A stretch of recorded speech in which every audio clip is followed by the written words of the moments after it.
whether people care about it or not, I'm not sure. People should care about it because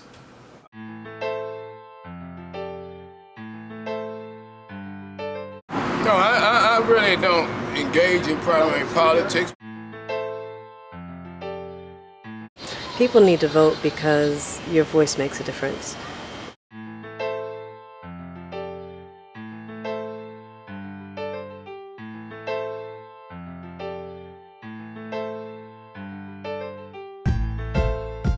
What I see, how it is when people vote, like I said, it doesn't always come out for what we vote for. And that's my right as a citizen if I want to vote or not. And I choose not to.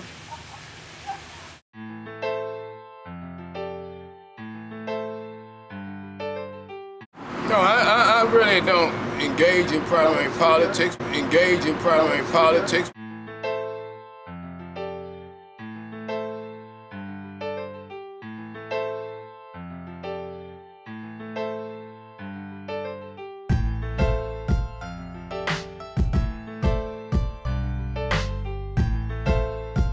The reason why I vote is like, I guess, the common adage that everybody says, because if you don't vote, you don't have a right to say anything.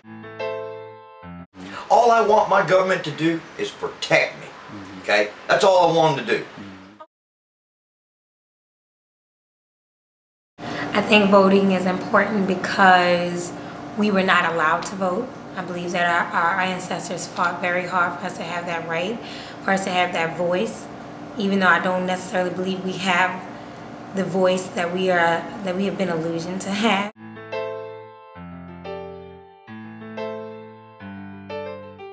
We should vote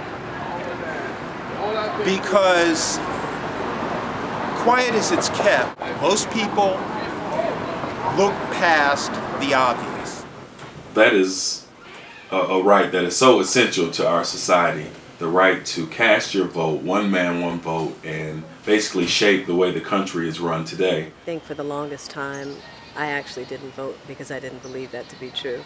I consider myself to be a pretty intelligent, a very experienced woman of the world. Why I vote, because I want my voice to be heard. I don't like it when people complain about things but do nothing about it.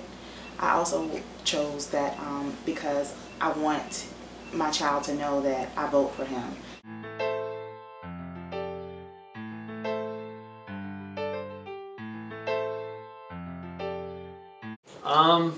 I don't vote, and the reason I don't vote is because when I was growing up, my family members, my mom and my dad, neither one of them voted. And so I guess the importance of voting wasn't really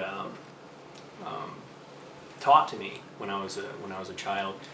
And I kind of, at this point, understand the importance of voting and why you should do it, but I take it for granted more than anything else. And I know that it's, you know, something that we as Americans have fought for sure, to have the ability to, you know, have some type of charge over a country. I just, you know, like I said, none of my family, none of them did it, so I just didn't either. That's fine, you're fine. Now, you know, most people would say, but you're old enough now to make that choice, so yeah. Why do you still continue not to do so? I'm not exactly sure why I don't do that now. I think maybe it's laziness, I mean, to be honest with you. Like I said, I do understand the importance of it, but I still, there's really no explanation. I definitely feel the right to vote is taken for granted. There are so many people who say it doesn't matter, it's not going to change anything, when in actuality. I voted in the last election for the same reason everyone else did. I just wanted to see a black man in the president. Did I think it was going to like change the world? No. I mean, it made the landscape a little different. It gave it a little color, which we needed because in the world, our reputation was getting pretty waxed. All I want my government to do is protect me. Okay? That's all I want them to do. Saying that, I want good schools, I want sidewalks to not have holes in them, I want the police force to be well trained to where they know how to protect and serve and not arrest all the wrong people? The first time I ever voted was because I got to register. They came into the high school, and I said, oh wow, I get to vote the next election. So to me that was being an adult. So I registered, and I have voted in every presidential election since then, and I've missed some of the other elections, but definitely made it to all the presidential elections. I don't have the right to complain if I don't go vote, so it's very important to me. I got a ticket. My voter registration was not changed like I had signed for it to be whenever I went from Charlottesville to Newport News. So whenever the election came up and I went to vote in Newport News, I was on a list. There was a nice guy there, and he says, he got on the phone and he called. He says, you have to go to Charlottesville.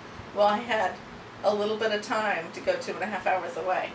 I jumped in the car and got a speeding ticket.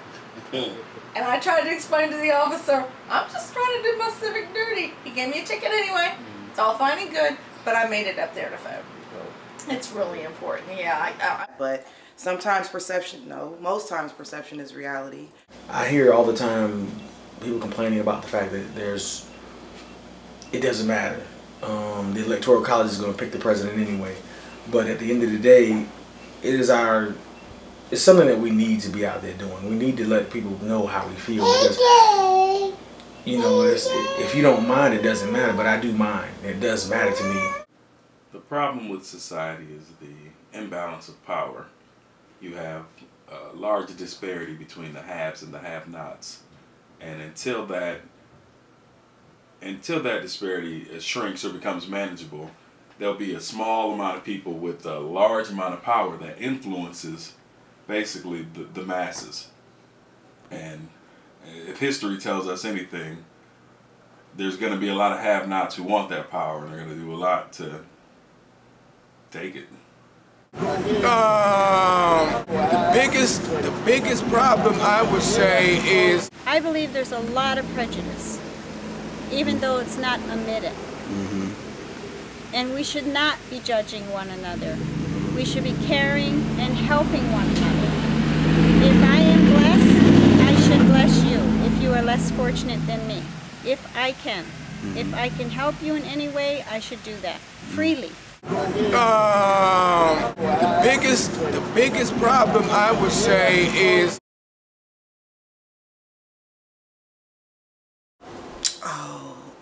people don't talk anymore. People don't communicate. People don't know their neighbors' names anymore. People don't look out for each other's children anymore. We are afraid of each other.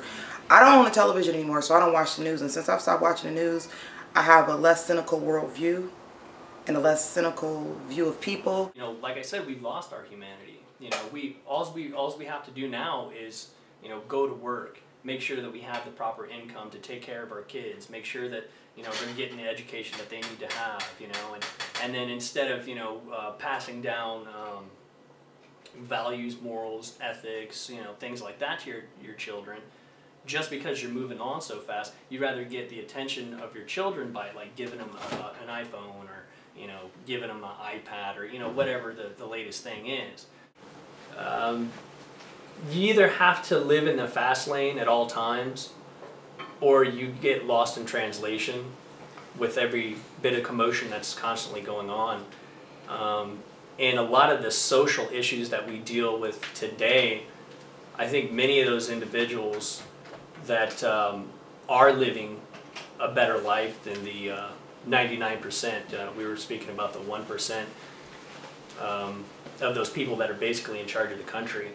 You know, those people that are just trying to get by in the society that we live in, they're struggling, and they almost don't have time to deal with, you know, social issues, and it causes us to lose touch with one another, because things are just hustle and bustle all the time and constantly going back and forth, you know.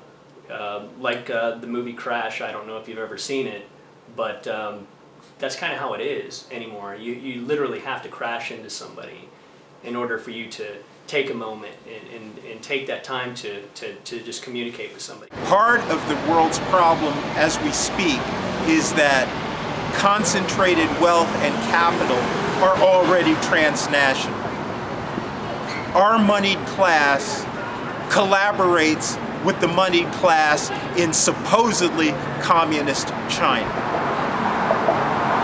What needs to happen for the benefit of the people of both societies is for the people in those societies and all societies around the globe to begin to understand, truly understand their relationship with whatever government they live under, and begin to act in the same sort of way that concentrated wealth acts internationally with itself.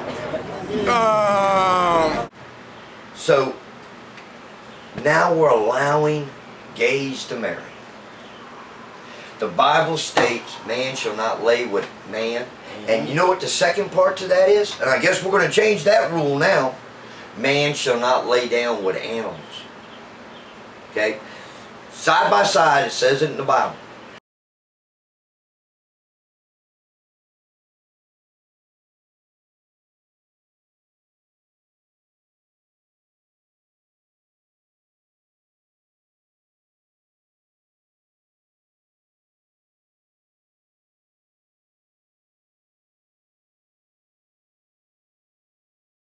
I feel that gay marriage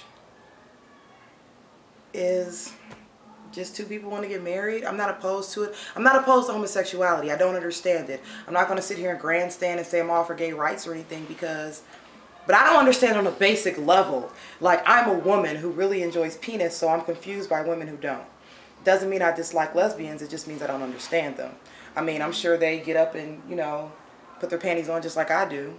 That's the only thing. The only thing we have different is who we choose in the bedroom. So I feel like since that's the only thing we have different, then marriage to me is just commitment. It's about loving that one person and wanting to love that person forever. If that's your ideal, if that's what you're going for, then I have nothing bad to say about gay marriage. I think that people's biggest fears is that if a man can sleep with a man and a woman can sleep with a woman, what's next? Now we're going to change. It's okay for man to lay down next to man. So what are you going to change next? It's okay for man to have sex with animals? See, I think, because, you know, this is the thing, because now there's NAMBLA. Well, not now. I'm sure it's been around for a while. There's NAMBLA. So now you got men saying, I want to sleep with a young boy, and this young boy wants to sleep with me. And it should be okay because it's our choice. But is a 10-year-old boy really, does he really know what he's doing? You know what I'm saying? So it's like, that's what I think people are really afraid of. I don't think people are completely hung up on what people are doing behind closed doors, because I would hate for anybody to see what I do behind closed doors. You know what I'm saying? It's private. I think people just want people to keep bedroom stuff in the bedroom. I've only ever had one gay friend. He was a complete and total sweetheart. I have nothing bad to say about him as a person. Him being gay didn't affect our friendship. Good. It didn't make it better. It didn't make it worse. You know, I liked him, he liked me. It was simple, so. The biggest problem I would say is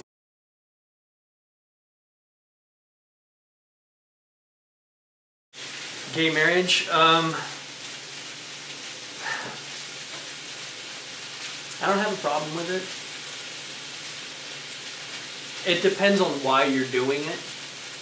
If you're doing it for tax purposes, or, you know, just to, if you're doing it for tax purposes, or trying to get some type of leverage over some, you know, policy or whatnot, then yeah, I don't agree with it. But if you're doing it because of love, then that's fine. You can be just as miserable as every married person in the world. That's perfectly fine with me.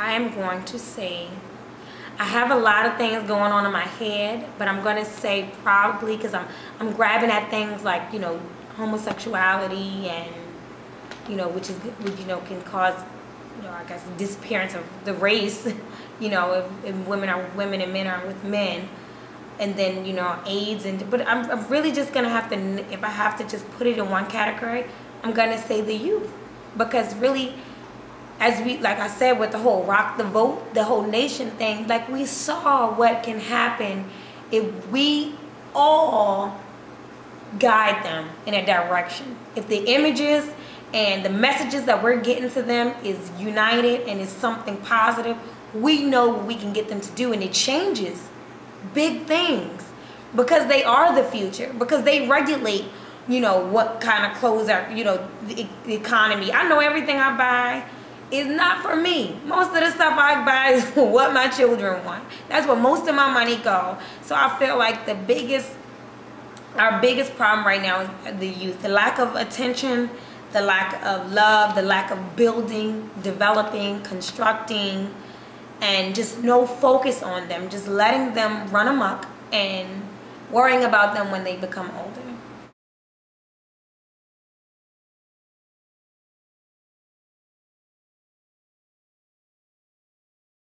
The biggest problem I would say is, so there's no sense of patriotism or pride in our country anymore, and that's another reason that, you know, this country isn't that great, because we don't know what we're standing up for anymore. I was in the military for 4.5 years in active duty, and then I got out and I did reserves.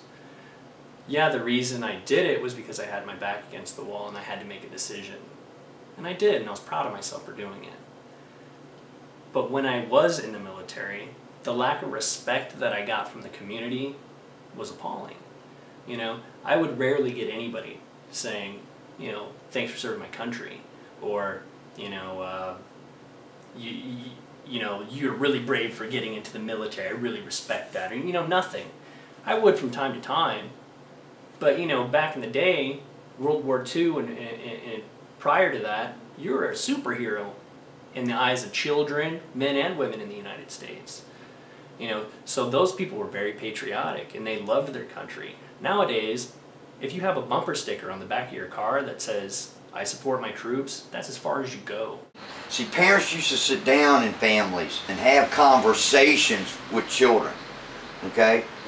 At family get-togethers. Well, you don't see real family get-togethers anymore. You know, everybody's going all their separate way and don't have time for each other, so the family structure has gone to pot. And that's what our society really is, family. It's up to parents to set that, you know? We having Sunday dinner, you know? Cell phones, all your phones, ain't no friends coming by, that's what it is. Sunday dinner, Sunday dinner. Exactly. God, you know? I couldn't imagine the phone ringing for me when I was growing up, you know? During dinner, even at normal dinner time during the week. Oh God, that phone ring for you, son? Oh my God. It's a done deal. Yeah, but like we were talking about earlier, though, families have had to move to other places, long distances, for jobs, and so kids aren't getting that sense of, they're not being raised with their cousins and the grandmas and grandpas and. Yeah. So we don't have that kind of family. Older people, right? In their lives. And mom and dad are busy working, and there's no family around to be at home with the kids. So you've got your what they call latchkey kids. Or do they have latchkey kids anymore? No, grown ass bad ass kids. I think baby's kids. I think all we did is just take the name away, because yeah, there's still kids going home, and there's no supervision there. I mean, didn't they do a study or something about when most girls get pregnant? Yeah. Teenage girls, it's between the time they get home from school and the time mom and daddy get home from work. And I'm independent, you know, what they call independent woman. I don't know if I'm so proud of it, but I am. I do everything by myself. I have children. I take care of, work 2 jobs and everything. But I understand that that's not the way it's supposed to be.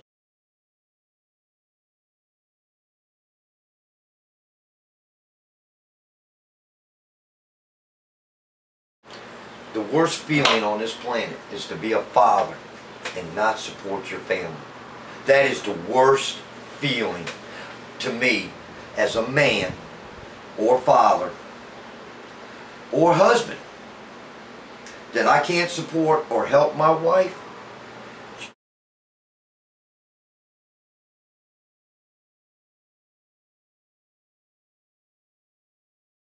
People don't understand, like, you know, whether in your subconscious or the influence of media, the influence of society around them.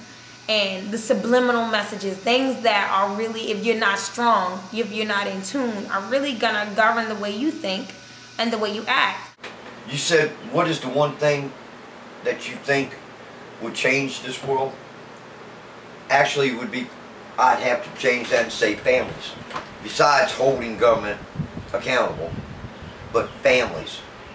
If government could bring families back together, we're one person.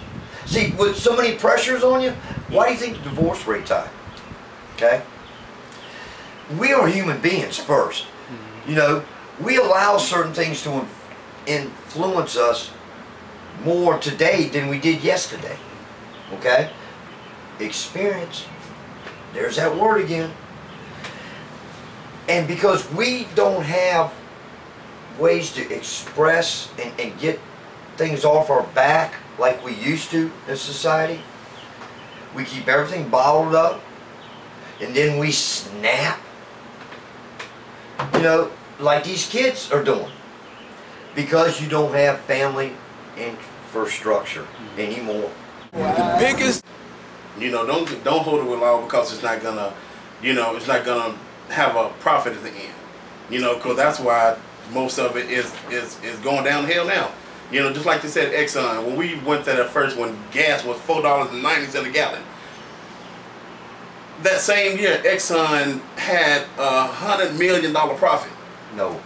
Was it more? 10 billion. Was it that much? Yes, 10 billion. $10 billion profit. And gas is $5 a gallon. You mean to tell me you couldn't accept it a $50 million profit? You know, so the gas could go down? It's inevitable. Corruption is just there. It's just, it's corruption. It is. And I'm sorry. Well, as far as my experiences trying to find another job when I got out, I can tell you that it didn't mean anything at all. As a matter of fact, when I got out of the military, I was unemployed for 1.5 years. And, you know, I had prior military experience, active and reserves. And right when I got out, I filled out application after application after application. And this was in the same career fields that I was doing in the military. And I didn't get anything for 1.5 years. Finally, when I did, it was a temp agency. And that temp agency, they said, you know, basically, can you see, can you hear, you know what I mean? They didn't care. And that's the only job I could get, you know. And this job that I have now, I'm very fortunate that I knew somebody and they vouched for me. It had nothing to do with my military experience. The biggest problem, I would say, is you have human trafficking in this country that exists on a level that is competitive with that in the developing world, where we would like to think that only in Africa, only in some parts of Asia, that children are sold, that children are more valued for their bodies than their minds. But that stuff goes on in this country. So for the very longest time, I really didn't think that my voice did matter. Because we have to face it, there are some people that benefit in this country from our government, and then there are others that are forgotten. And then, as far as corruption goes, we focused on so little stuff. You know, just like when Bill Clinton and the girl. Did that affect his judgment of being president? Not at all. He had a rump. You know, so okay. You know, but you don't think that that Hillary was down there either? You don't think so? Just like what was the senator now? Edwards, yeah. Who cares? He didn't say he was giving money from the system given to the girl. It didn't say that. Who cares if he had a baby out of wedlock? Who cares if he was going to divorce his wife? If he was going to divorce, their time has come. They came to the end of the road. He wanted something new. Period. So why is that such a big thing that we got to be fussing about? You want Exxon or some other big organization comes in, oh no, you can't do that because you're going to hurt my profits. Well, I'm sorry about your profits, okay? It's everybody else in the United States of America and the world that have to suffer because of your needs and greeds. It's supposed to be of the people, by the people, for the people. And we have gotten away from that. I believe that racism is an ism, and all isms are things that we need to start addressing and stop sweeping it under the rug, because guess what? It's here. It's not going anywhere. It's not gonna change unless we handle it. And in doing so, I believe we need to be more transparent. And because as a kid, you didn't know color, you didn't know anything. You just knew that was my friend. That's my person I played with. And you had a good time with it. But as you grew older, that's when people started telling you, oh, you know he's this, you know he's that, you know he's this. There's obviously a majority group and a subordinate group. Okay, that's just, you know, the demographics of things. And there's going to be a group that gets what they want because the numbers allow them that. And in the United States, the majority group is Caucasian. And so my thing is, how many Caucasians, considering they're the majority, sit around and think, you know, I'm being discriminated on? And the reason that they don't, in my opinion, is because they don't see that. I don't see that as much as, let's say, you would see that. But that's because I am a majority group. I now know that my voice counts, and I think that other people do too. I think, though, however, when our president was voted into office, that a lot of people thought that the war was over, and the war has only begun. So we have to stand up. We have to demand that our voices be heard, and use this platform that has been set up to make sure that our voices are heard to the fullest extent. The war means a lot of different things to a lot of people, but from my perspective, as not only an activist, but an artist and an honorary cultural ambassador to the U.S., my perspective may be a little bit broader when it comes to understanding that internal conflict that resides in so many of us, especially our babies. When I talk about children in this country who actually have been empowered with the right to terminate their education by the age of 16, what does that mean?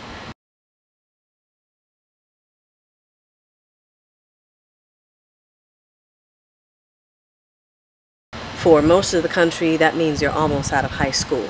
And so, okay, well, maybe you've learned everything that you need to learn. Now, we know that that's not true, as most of us were 15 and 16 and thought we knew everything.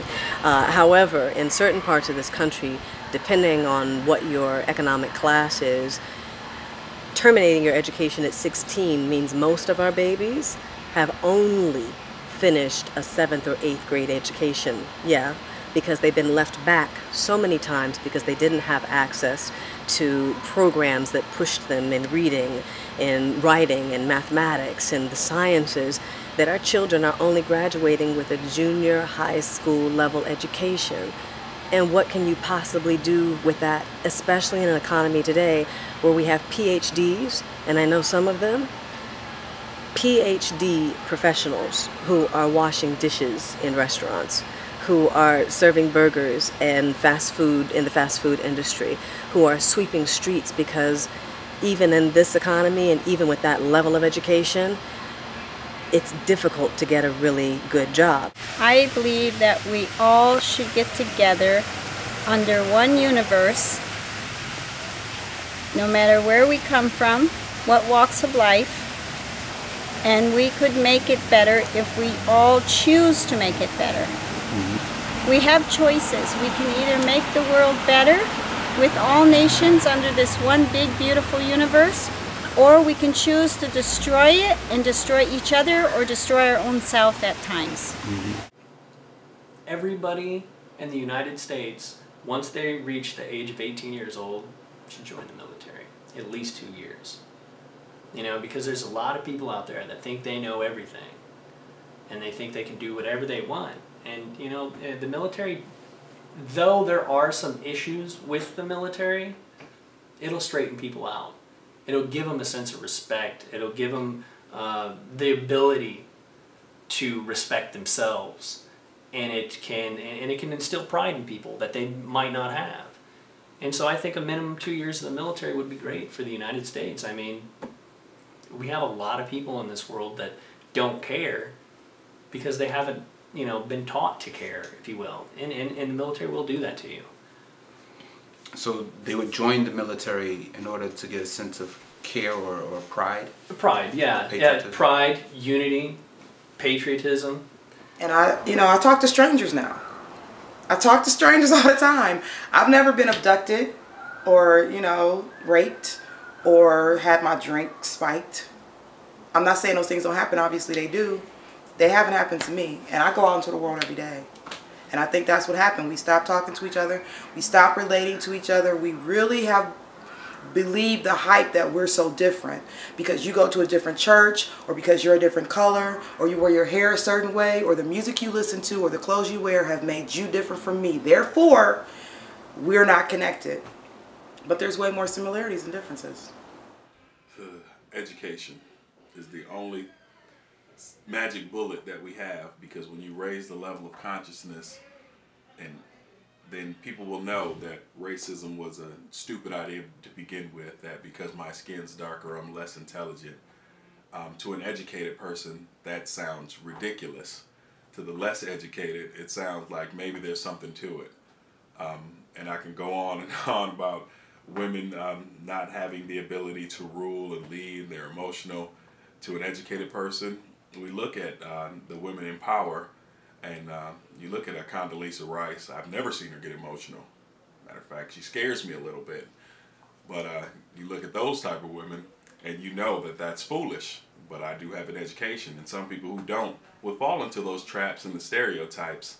And the more we educate society, the more and more we'll see all the racism and stereotype just falling by the sides, because it's foolish to begin with, and that education will bring light to that. And this is probably going to be totally off your subject, but forgiveness. Learn what forgiveness really means. It's not just, oh, okay, I accept your apology. Forgiveness, you have to learn to forgive yourself before you can forgive anyone else. Because it's one of the most vested companies in America, okay? Actually, the world. CEOs for Ford Motor Company don't go half-cocked. They don't allow belligerent spending. They don't allow their vice presidents and presidents and other people in their organization do dumb mistakes, because they'll fire you. You want to go out here and screw around, because companies need to be brought back to the family again. Hold people in office that make rules and regulations for everybody else accountable for their actions and rules and regulations that they implement. If you could do that, your problem would be solved. Yeah, we wouldn't have nobody government, do you?